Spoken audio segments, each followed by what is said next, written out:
Today I will show you a drama, mystery, thriller film from 2004, titled The Village. Spoilers ahead.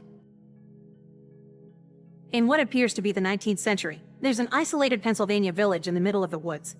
The story begins with them holding a funeral for the son of August Nicholson, one of the village elders. After the burial, all the villagers have lunch together and Chief Elder Edward Walker offers comforting words. In the middle of the meal, some strange noises are heard coming from the forest, making Noah Percy, a man with a developmental disability, laugh and clap with excitement. We then get a montage of the village's daily life. They all work together in harmony. Among their daily habits, we see them burying anything red and sending a man up a watchtower every night. On the water, we also see the reflection of a passing mysterious hooded figure wearing red. One morning, Edward is approaching the school, as he is the teacher there, only to find the kids outside in a circle. They're looking at the body of an animal, bloody and missing its fur. The kids swear they didn't bring it there. Everyone goes inside and Edward asks his class who could have possibly done such a heinous act. The kids answer with those we don't speak of because they are meat-eating monsters. Edward tells them it makes no sense since the village has a truce with them. They don't enter their forest and the monsters, in return, don't enter the village. That afternoon, the village elders have a meeting. They're discussing possible festivities when Lucius Hunt, son of Elder Alice Hunt, requests to see them.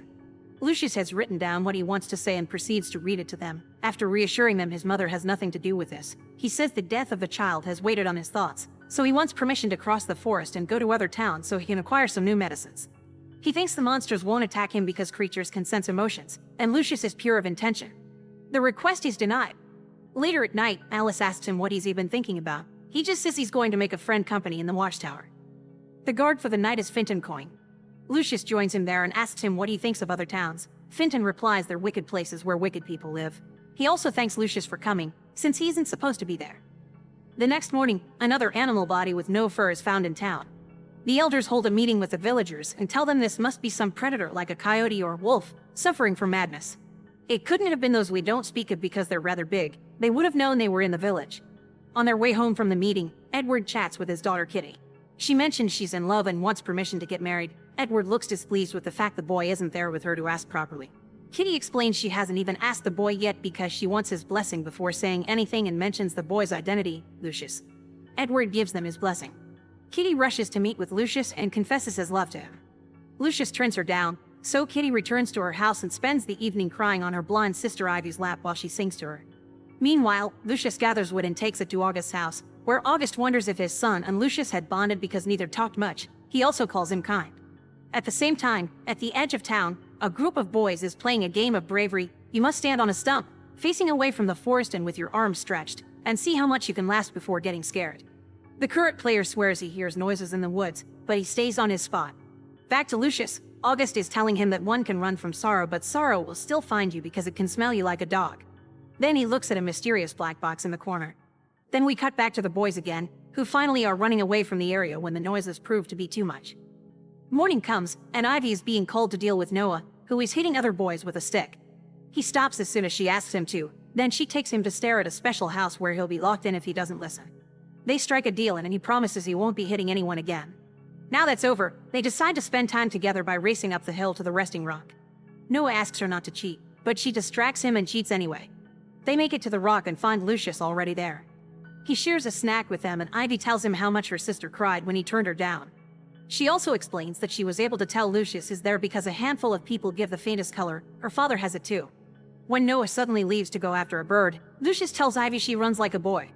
She thanks him for that, then confesses she knows why he denied her sister. Lucius likes her. She can tell because he stopped touching her some years ago. Noah makes it back then and pranks Ivy by putting a little toad on her hand. Afterward, he retrieves some red berries from her pocket and puts them in her hand as well. She smiles, enjoying the present, until Lucius points out she's holding the bad color that attracts those we don't speak of. She says they should bury them. But now Lucius is worried because he's never seen those berries before and Noah already had them in his pocket before they arrived. He asks him where he found them. Noah takes him there. Hours later, Lucius is reading one of his letters to the elders again. He tells them about the berries Noah found near a drawing on the resting rock, which means Noah has been entering the forest all this time without anything happening to him. This reinforces his belief that the creatures won't attack him either if he does the same and asks again to be allowed to go to other towns.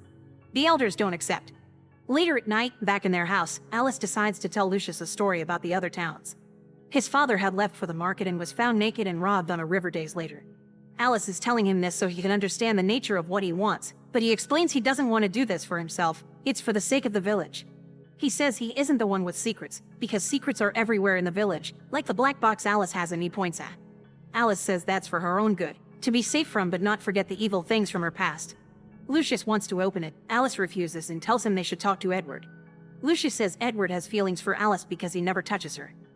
The following day, a group of boys wearing yellow cloaks are walking by the border between village and forest, painting a yellow line on the torch posts that separate both areas. Lucius is among them, and he doesn't go back with everyone when they're done, he enters the woods instead.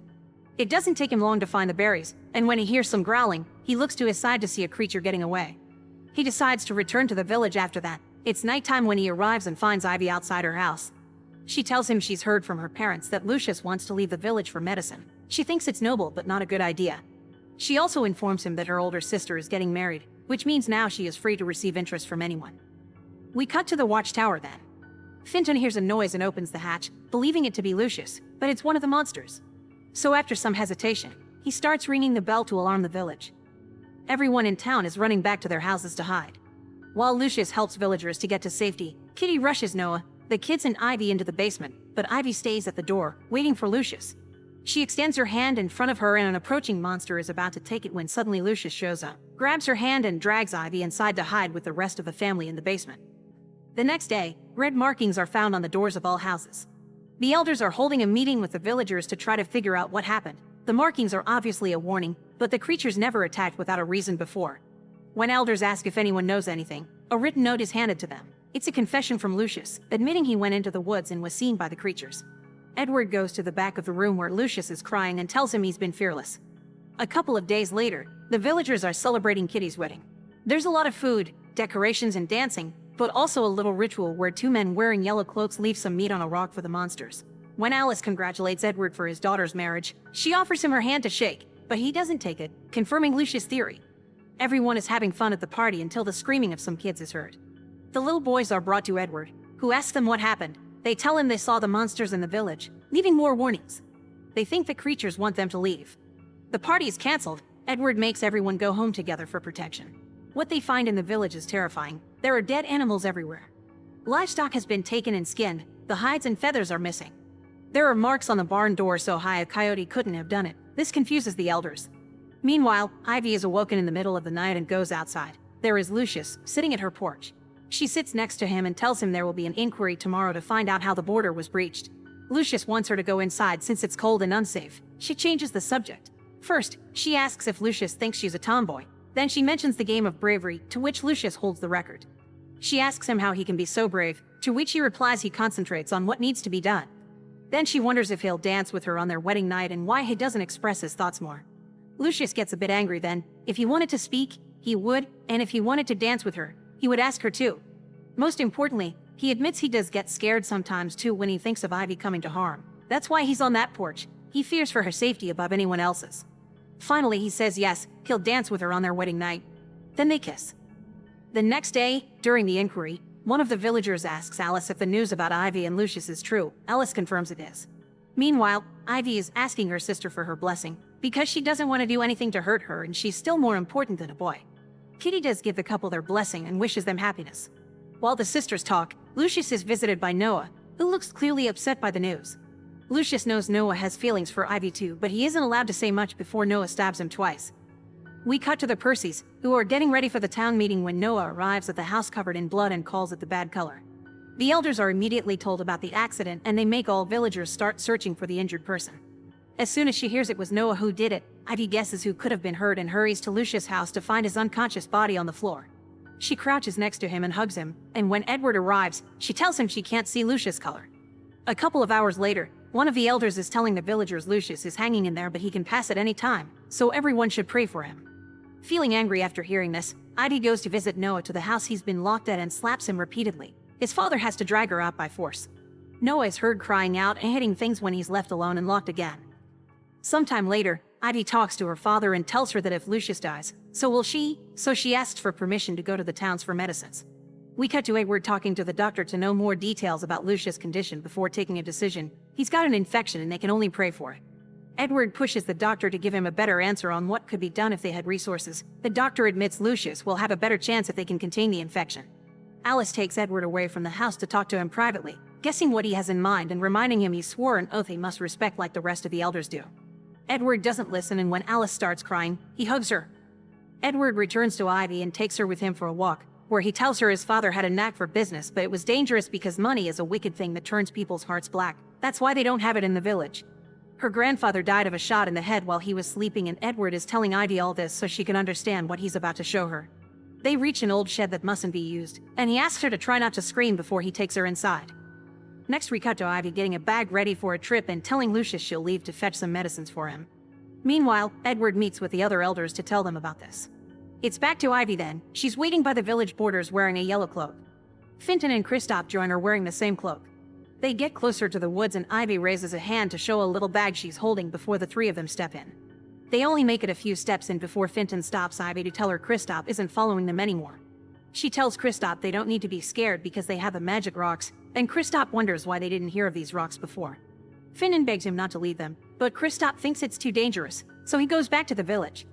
A few hours later, while they're waiting for the rain to stop, Finton sees and hears something among the trees. He also gets scared and decides to go back, leaving Ivy alone. Crying, she drops the magic rocks on the ground. A flashback starts then that shows what had happened in the shed. There are monsters inside, or that's what Ivy thinks at first. They're actually costumes. Edward explains it is all a lie. There used to be rumors about creatures living in the woods on the books he used to teach back in the towns. The screaming in the woods, the taking away the meat offering, the furless animal bodies, the drills, all of it was the elders' farce, a plan to keep people away from the woods. Their lives weren't meant to harm, but Lucius' situation went too far, which is why he's making an exception for her. He gives her a pocket watch and a piece of paper with the names of the medicines she needs to acquire before giving her instructions on how to navigate the woods and reach the towns. She mustn't tell anyone in the outside world about their village. Then Edward visits Alice to tell her he's sent Ivy to the towns because this is all he can give her. We cut back to the Edward meeting with the elders, who aren't happy about this decision. They accuse him of jeopardizing everything they've made. Edward reminds them that they built this town to have hope and he can't allow another elder to lose their child. He also reminds them they won't live forever. Ivy and Lucius are the perfect people to take their place one day. August gives in and tells everyone to let Ivy go. Back in the present, Ivy continues her trip through the woods. Not being able to see the ground, she falls into a hole and only manages to save herself by hanging on a branch. She carefully climbs out and rests against a fallen tree for a second before going back to her walking. She doesn't make it far before she hears a noise. After throwing a branch in that direction, the noises get worse, so she starts running away until she stops in the middle of the red berries field. A growl makes her turn around. One of the monsters is behind her. She tells herself it's not real, but the creature goes after her, so she starts running again. Eventually she bumps into the fallen tree from before, and that gives her an idea. She stands still and opens her arms, just like the game the village boys played on the stump, and when the monster is about to catch her, she steps aside and makes it fall into the hole. Back in the village, the Percys are visiting Noah, but they don't find him in the house. What they do find, it's an empty hole on the floor, which means Noah had found the hidden monster costume there and ran away with it. When we cut back to the hole, we effectively see the mask had come loose and it was Noah that had chased after Ivy. He passes away in the hole. Ivy continues to walk until she finally finds a road. After leaving her cloak and her bag on the ground, she quickly follows the road until she comes across a very tall wall that she climbs to reach the other side, finally leaving the woods. Back in the village, the elders are opening their black boxes to remember their pasts and the reason why they created the village. They used to live in the city and were all victims of some form of violence. They met in a grief counseling clinic. Edward recruited them to create a place where they would be protected from any aspect of the outside world. A group picture Edward is looking at reveals something important. This isn't the 19th century. It's the 21st. Back to Ivy. She's landing on the other side of the wall when a jeep with the Walker Wildlife Preserve logo parks next to her. A park ranger named Kevin comes out of it and, believing Ivy is an intruder, tells her she isn't allowed to be there. Ivy tells him she comes from the woods, which he has trouble believing, and asks him for his help. She hands him the lists of medicines and the pocket watch to pay for them. When he understands someone is hurt, he accepts to help, since they have those medicines in the guard shacks. Ivy is surprised by his kindness. She didn't expect it from the people in the outside world. Kevin gets back in the jeep and drives to the guard shack, where his superior receives him with some advice.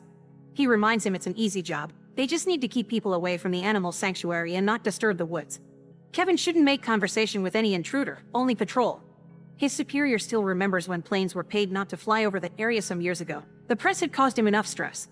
While the man goes back to reading his newspaper, Kevin steals some medical supplies and borrows the maintenance ladder.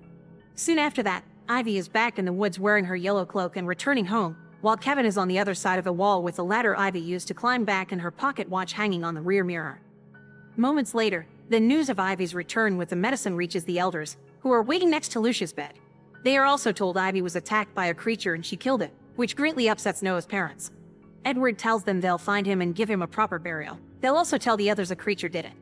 Noah's sacrifice has made the stories real and given them a chance to continue this place if that's what all the elders want. They all agree with this plan. The movie ends with Ivy entering the room and grabbing Lucius's hand to tell him she's back. Make sure to subscribe and turn on notifications so you can watch more videos like this. Thanks for watching.